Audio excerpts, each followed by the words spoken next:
There is photography that shows today that this happened. As to whether it was actually a confrontation between another being or human, I can't say for sure, but I do know that there are facts proving that something of a higher power had landed in their backfield.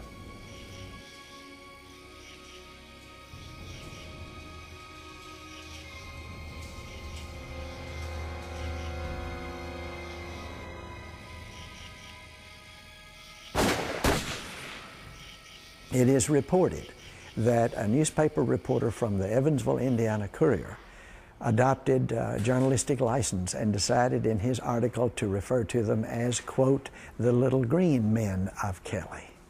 And there, the AP and UPS picked it up and it stuck.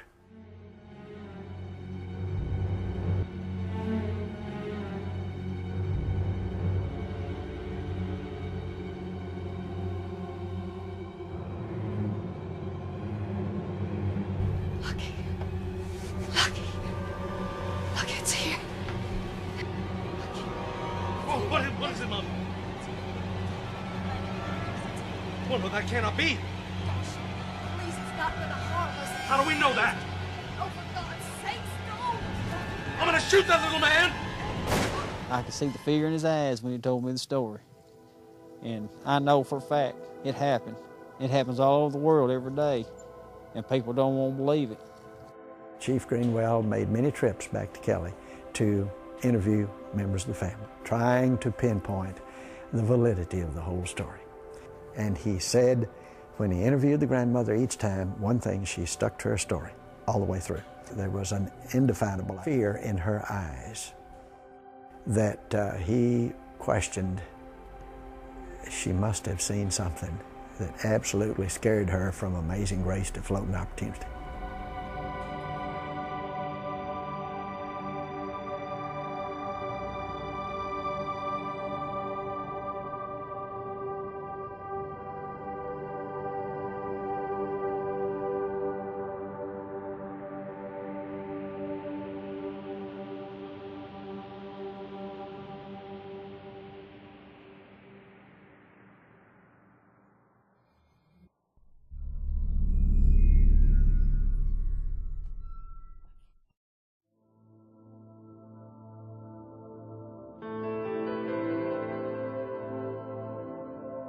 Was it paranormal? Was it Satanism?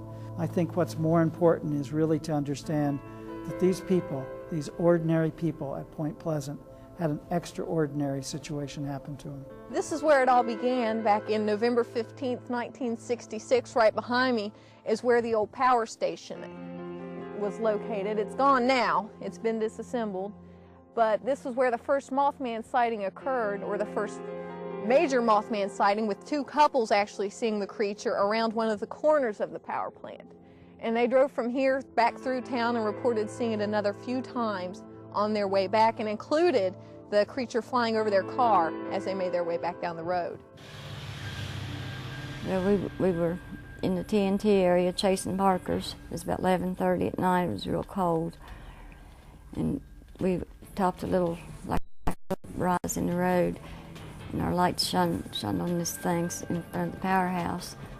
And it was about 7 foot tall, and it had red eyes, and arms, and you could see the muscles in its legs. It's like a regular man. But we never did see a face on it, because the eyes was just like they hypnotized you. All we could see was the eyes. They decided to leave in the car, and as they were leaving, the creature followed them, flew over top their car, and followed them about almost a mile into towards the Point Pleasant area.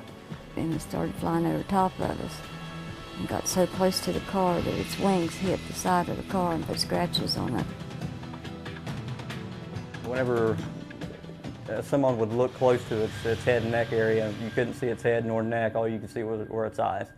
And its eyes were hypnotizing, and just captivated them when they very first saw it, the TNT area just outside the North Power Plant. We was going to turn around there at the C.C. Lewis's farm, and we backed up, and it ran over top of the car, and there was a big dead dog laying there. So instead of going back up the road, we went on down the road, and we decided to go back up, and the dog was gone. I don't know if it took it or what happened. It was a great big one. One night, this particular person, his dogs were barking and all that, and this one dog ran behind their barn and started chasing something, and they never saw their dog again. They never found the dog. The dog was never to be seen again. So little things like that kept coming about, and pretty soon there was an actual fear in our community. This is desolate Dry Ridge Mountain, where last night a strange and eerie thing happened. It was this big orange glowing light, you know. So we stopped the car and the thing came over top of the car. We got all kinds of static on the radio and the car quit. Well, most rational people think it was just a large gray stork or heron or something that was migrating, but the people that sighted the thing, it was just too big to have been that, you know. The day after the Mallet-Scarberry encounter on November 16th, 1966, Marcella Bennett and her family went to visit a friend near the TNT area. And my brother had drew my attention to look to my right and see this light. And I said, no, you know. And he kept insisting that I look and see what was coming in the sky, the light. And I turned and I glanced and I saw the light. And I continued walking on towards the car, and I wasn't the driver that night. And I had my daughter, Tina, 4 years old, in my arms, and I walked up to the passenger side of the car instead of the driver's side. And I still don't know why, but when I did, I looked down, glanced down to the door to get a hold of the door handle. When I did, I saw this gray figure standing, kind of leaning on the side of my car. And I started from the legs and started looking up.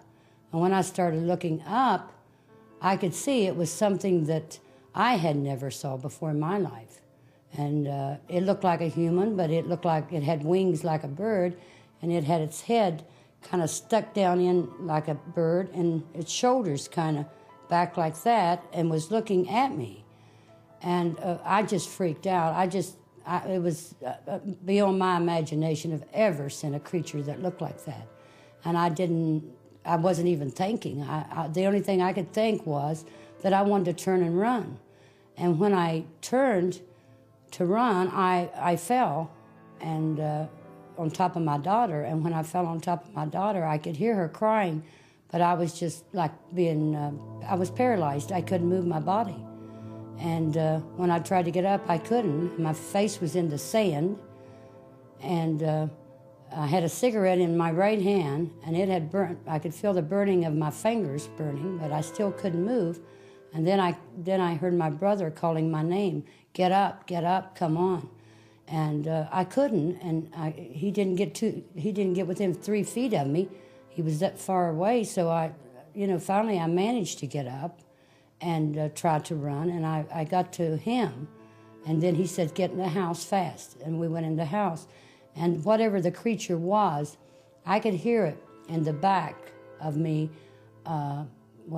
First of all, when I was lying on the ground, any second, I was expecting this creature to just reach down with claws and just pick me up and fly away.